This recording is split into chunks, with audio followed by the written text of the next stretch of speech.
Good morning, boys and girls. I have another winter book for you called Mice on Ice.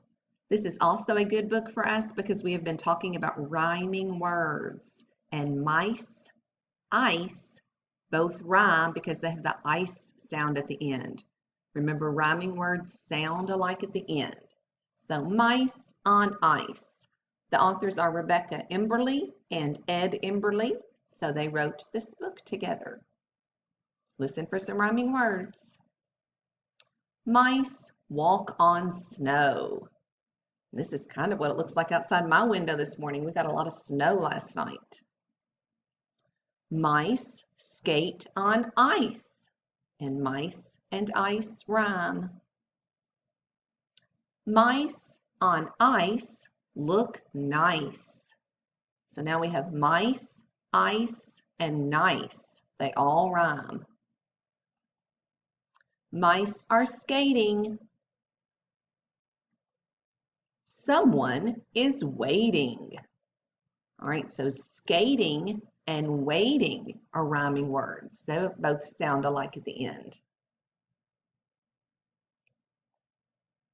What is this?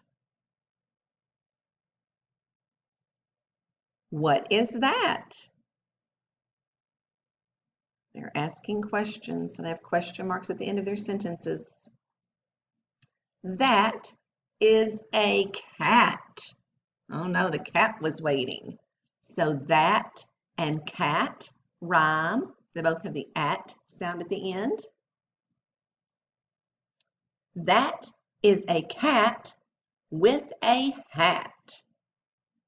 So now we have that, cat, and hat that all rhyme. They all have the at sound at the end of the word. Look at the cat. The cat with a hat skates with mice on ice. So there's some of our rhyming words. Cat and hat rhyme. Mice and ice rhyme. Nice. Now they're all getting along. Usually a cat and mice do not get along, but they're all skating together. I believe this is going to be a fiction story, boys and girls. I've never seen mice and cats ice skating wearing hats. But those were some of our rhyming words. We had mice, ice, and nice that all rhyme together. They would all be in the same word family. They end with the ice sound. We had skating and waiting. Those two words rhyme together. Then we had that, cat, and hat. Those words all rhyme. They all have the at sound at the end. All right, boys and girls, I hope you enjoy your nice snowy day.